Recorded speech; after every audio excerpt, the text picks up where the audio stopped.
welcome into Texans today, everybody. I'm your host, Jeremy Chuggs, and on today's show, a little NFL scheduling news. We'll talk about it. Also, some Texans roster moves that have been going on, and PFF, they absolutely slam Houston. I'll get to that at the very end of today's show, but if you don't know, tomorrow NFL schedules are released, and as you see on the screen, these are all the teams that the Texans are going to face this year, their 2025 opponents for home and away. Let me know down in the comment section, out of these teams, who do you want the Texans to play week one? Do you want it to be a division foe? Maybe the Colts or, the Jags or the Titans week one, or maybe one of these other teams, maybe like the Ravens or the Chiefs, a premier matchup in week one. Let me know down in the comment section. And I said the Chiefs, even though we already know the Chiefs are playing week one up against the Chargers on Friday, right? Isn't that the matchup? Yeah, Chiefs-Chargers Friday. Let me know down in the comment section, who do you want the Texans to play week one? Because we're already getting a little breadcrumbs, right? A little bit of the leaks coming out before the official day where we know the Texans' schedule. Here's some leaks that we've gotten already. Black Friday. It's going to be Bears-Eagles for that game the day after Thanksgiving. Also, get another holiday game that's released, Thursday Night Football. Because Christmas comes on a Thursday this year, it will be 3 games, not 2. So the Thursday Night Football game, the later game, is going to be Broncos versus Chiefs. Then we got a Week 16 doubleheader on a Saturday, and I believe this is due to, these teams playing on different holidays, but it's going to be Eagles, Commanders, and then it's going to be Packers versus the Bears. We also got the international games, which the Texans are not part of any of these games. Also, this very first one, this is going to be Chiefs versus Chargers for that one. But all of these international games being played in 2025, the Texans are not a part of that. I do think the NFL is waiting for a Mexico game, which there's not a Mexico game this year because they're preparing for the World Cup. Mexico, the U.S., Canada have the World Cup next year. I believe they're preparing for that. But once there's a game in Mexico, I believe the Texans should, at least in my opinion, be part of that game for the international games for that season. And I have some special requests for the NFL schedule makers, for the higher powers that be in the National Football League for the Texans schedule. Please. Last year, we got absolutely railroaded, absolutely boned by our schedule on the back end. And I don't want to see that happen again. So here are my requests to please don't bone us for this year's schedule release for the Texans 2025-2026 NFL schedule.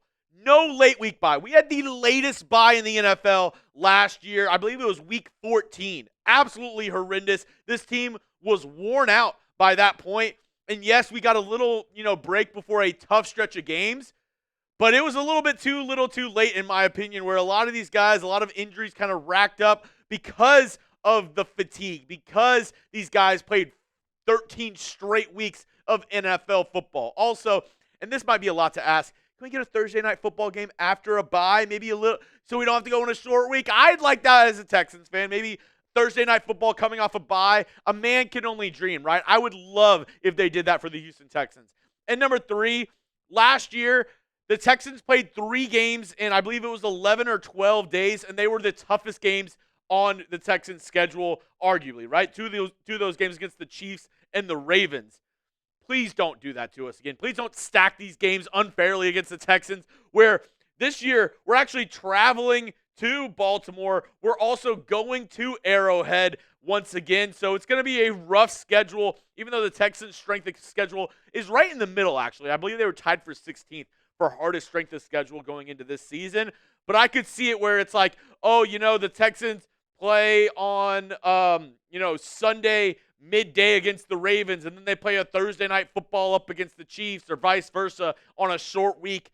I just don't want to see our Texans get boned once again by the NFL schedule makers. Please be nice on our Houston Texans. Now, next up, the Texans made multiple roster moves to this team, the first of which being a new running back. Yeah, a new running back on the team. You wouldn't believe it. It's actually offensive coordinator Nick Caserio. He was taking some running back snaps at practice with Graham Mertz helping out. But hey, look at that form right there. Nice pocket, Nick. Nice pocket. Give your quarterback a nice little, pocket right there to place that football. I like the form from Caley, right? I like the form from Nick Caserio. Good job on him, though. Just wanted to show that as a little bit of a funny aside. But also, the Texans did make some legitimate roster moves. They officially re-signed Foley Fatakasi. That was made official today, and because of that signing, the Texans had to make another move in response to that because you can only keep 90 players on the roster unless you have an international pathway program player. Then you can have 91, but the Texans do not have a player that meets that requirement. So, in signing Foley Fatakasi, they had to waive another player or release another guy, and that was Gregory Jr., the cornerback. He spent 2024 on a practice squads and kind of bounced around team to team. Waived by the Texans, so he will hit waivers, and if he clears, he will be a free agent to sign with any team. There was also some interesting roster news for the Houston Texans. Not, I guess, roster news, but, guys, cap news for this team. The Texans restructured kicker Kaimi Fairbairn's deal for cap purposes. This coming from my man Aaron Wilson on Twitter. Conversion of original $4.73 million base salary into $3.475 million signing bonus. Lowered the base salary to $1.25 million and added void years in 2027 through 2029 for proration purposes. New cap figure is 3.953, where it was 6.73. So this is just a simple move to, save a little money down the road. It does tell me two things. One, Texans want to be smart. They want to, foresight into saving a little bit of money any way they can down the road.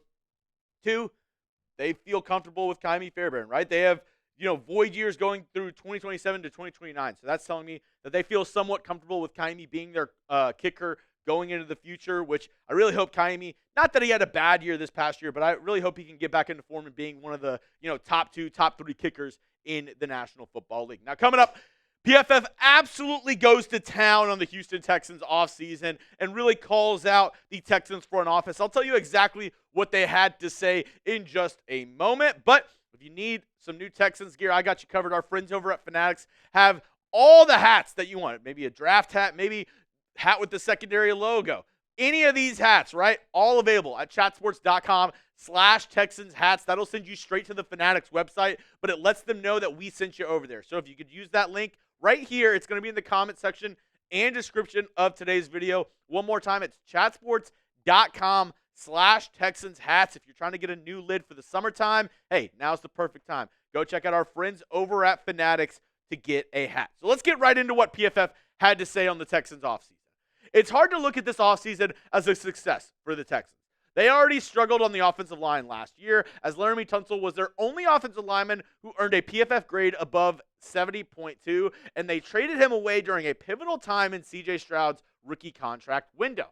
Houston tried to make up for it by bringing in a lot of new bodies, but there's no guarantee they will gel. The team did get better at receiver, ceiling, and floor, and the secondary is stacked, but I also have concerns about the Texans' interior defensive line, which that last part I don't really get. I mean, the Texans basically have a similar interior defensive line than they did last year, but I mean, okay, whatever you say, PFF. Let me know down in the comment section.